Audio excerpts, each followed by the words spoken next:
Okay, people, I'm not going to go into specifics, but I'm going to talk about BPD, EUPD, maybe some other things like, I don't know, bipolar, anxiety, depression, childhood trauma. Now,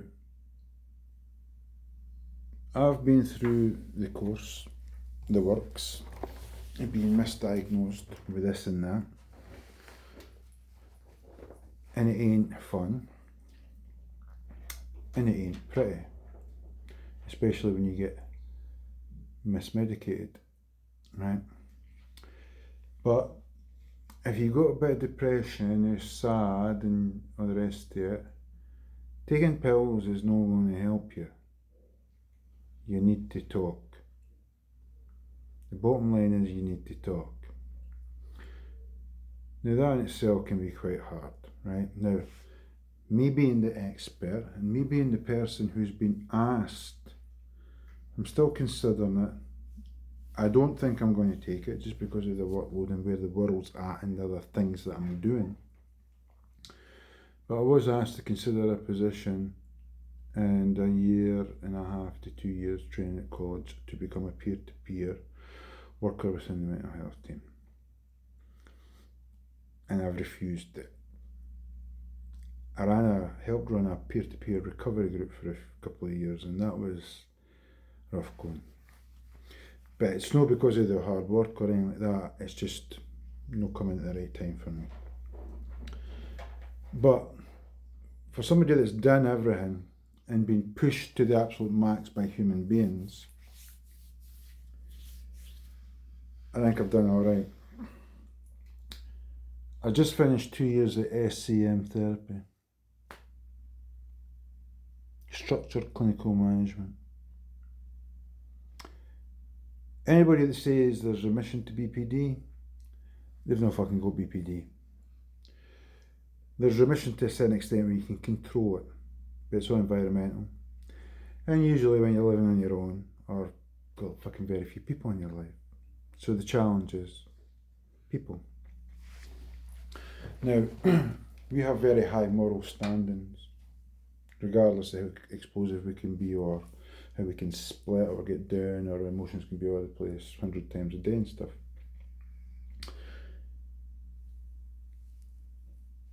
But getting diagnosed will set you free.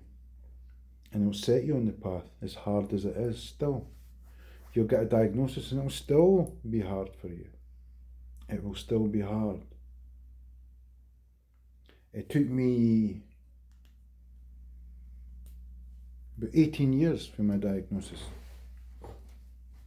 to get to this level of therapy, understanding, and being able to forget what happened to me. I didn't stop other things happening. And it's not perfect. It's not easy. I've had some really bad days lately.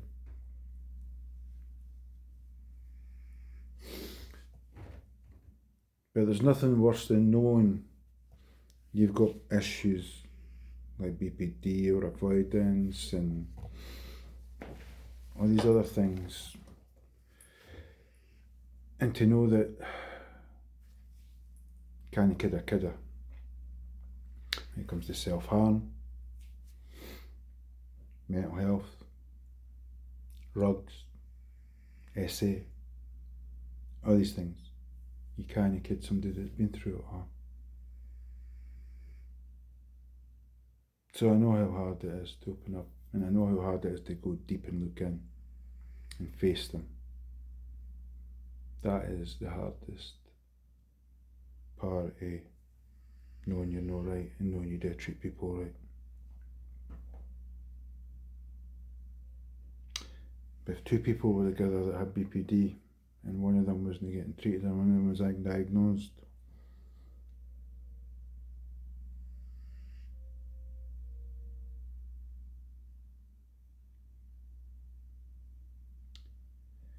you just become enmeshed in roundabouts and circles and cycles that you just never get off. you just keep spiralling down. And I think all the shame pit, which is born out of guilt and feeling bad about how you treat people. But feeling bad about treating people bad, or feeling guilty about treating people bad, it's not going to help you, it's not going to help them, it's not going to help you grow, and it's not going to help you get over your guilt. Talking to them, admitting it, and admitting you've got a problem with life, with people, with yourself, with your childhood and your past and your parents. Or your grandparents, usually.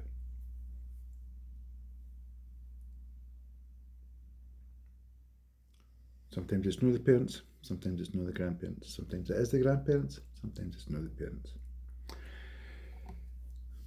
Can be other things as well, but generally speaking, it goes back to childhood and shit.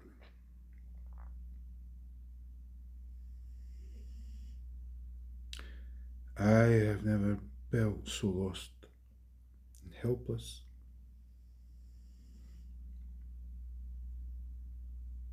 and broken.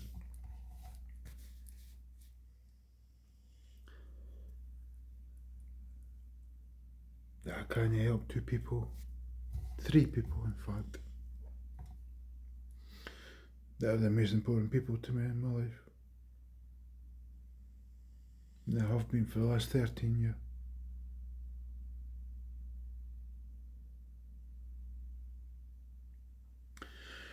When one admits their problems, but would rather be classed as a drunk or whatever, bad names come with them. When you hear how they say they didn't want to change, can you change? Didn't want me to change? Or there's no pointing fingers now. This is all deflection and projection. When somebody says, I'm not pointing fingers or blaming anybody anymore, that's simply to stop anybody blaming you. It's a preemptive. I really want you to change is an excuse not to change.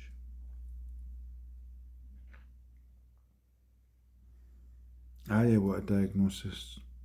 I really want to ken how fucked up I am. I already know.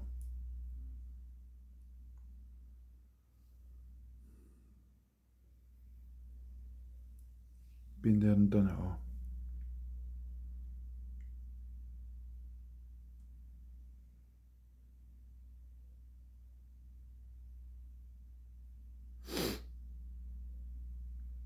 Initially it was for everybody else. Didn't really work out that way, especially when you're still up against the person that's not going to get diagnosed.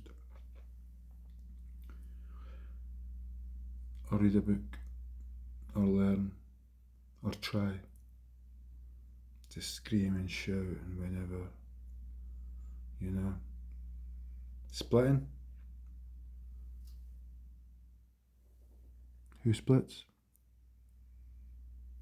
Me? Did I split? I did split. I've not split for decades. I split with my dad sometimes, but apart from that, splitting in. So when you don't understand what's going on because you think you do, because you googled something or you listen to me, your experience is your experience, as is mine is mine. I just need you to listen to it.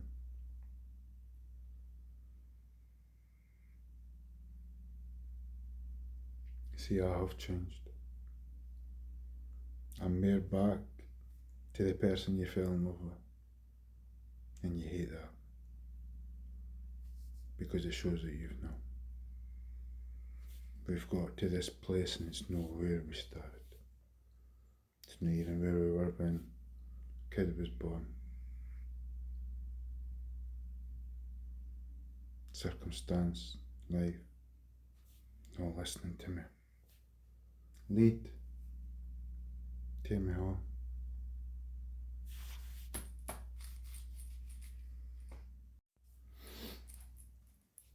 This is where home is. Life is hard. Life is more than a challenge for some of the times. This is no time for blame. It's a time for acknowledgement and acceptance and acknowledging and taking responsibility for some of the other actions and mistakes, errors of judgment, all these things. Because if everything was so right and you were doing so right and so well,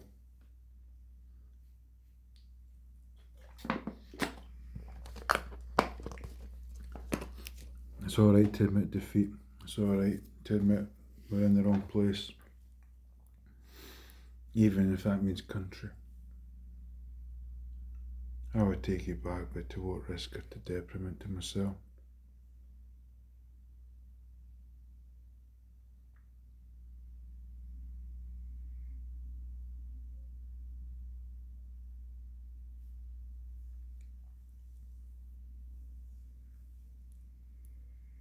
Love you.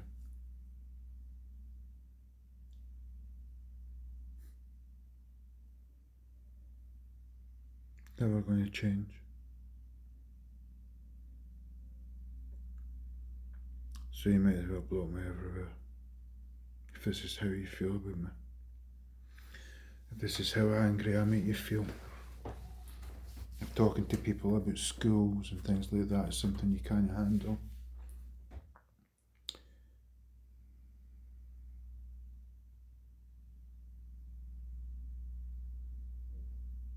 One minute it's a good thing, the next minute it's no, next minute it's this, next minute it's that.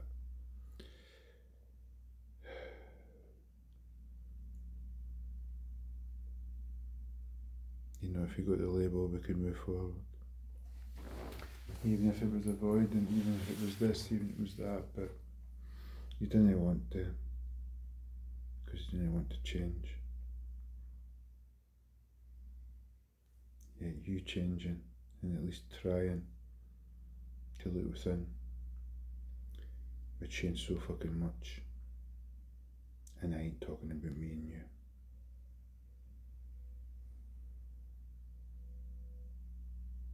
I love you, Veronica. I meant every word. You never meant any. And if you think that doesn't fuck people's heads up, just mine, I'm trying to make you understand.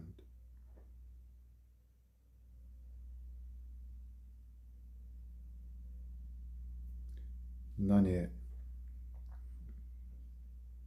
means anybody's saying you're a bad person. It's not true. You reckon how to deal with yourself. But I do. And you hate that. It's alright.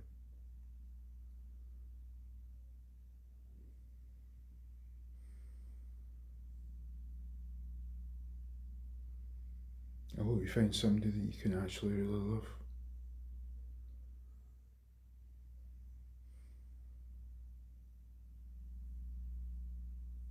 Obviously it's not me. And obviously my love's not what you need. You need chaos, or you need somebody who'll let you do what you want.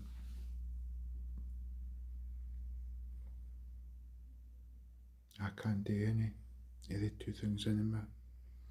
And that's why you keep running away, really. Not because I'm bad, it's because I'm too fucking good. And that's what destroys me.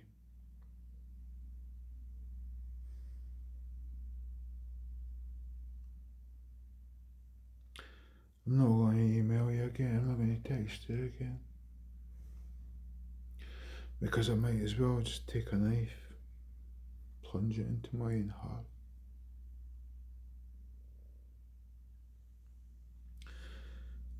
the last 24 hours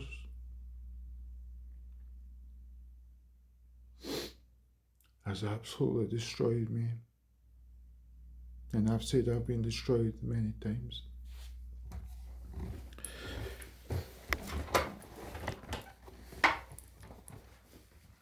But the fact that my boy's not even talking to me again, and everything else, I tried to talk to you. You only see and hear what you want to see. You should have watched every video for the last week on my YouTube. And you would have realised there was plenty about me there, I know.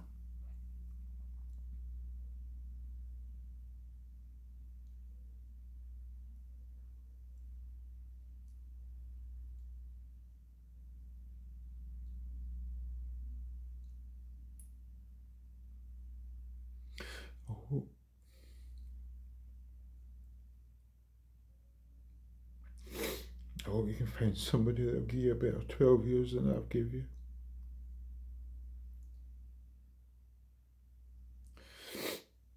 And I hope you can find somebody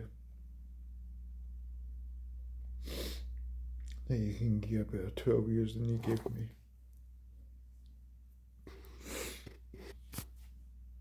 And I'd walk through fire and brimstone and cross oceans and crawl through hot fucking ashes and broken glass on bare feet for you. But I hope you find somebody that fucks you like me and fights with you like me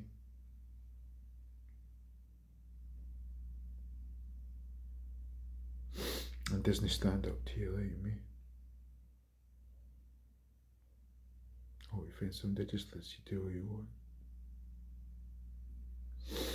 Like Eva and Matthias. Why would you want to be like Rada and Mirka? Or John and Irene?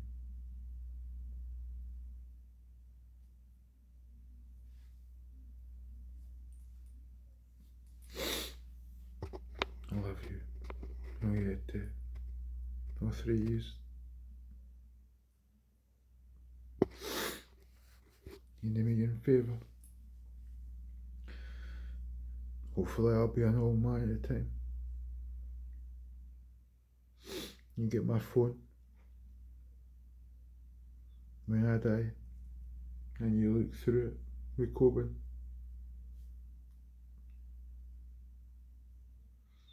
and you'll see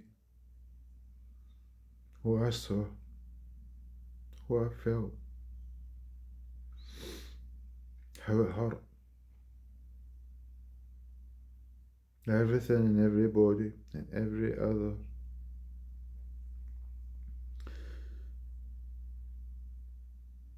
And how I felt it with people and friends, telling them, you've just been through a lot. You didn't understand. You didn't ken who I ken.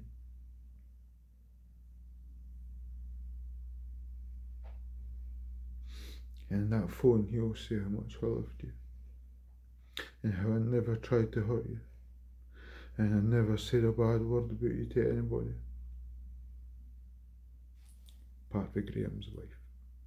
Or girlfriend.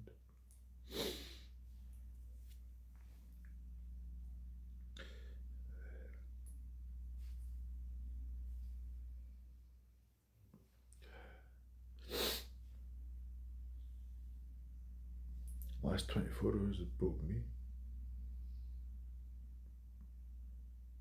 But I'm not going to fight for you anymore, Veronica. Because you say you didn't want me to. So I'm going to do what you want. And I'm going to go away. Because to try with you just lands me in your fucking place, doesn't it?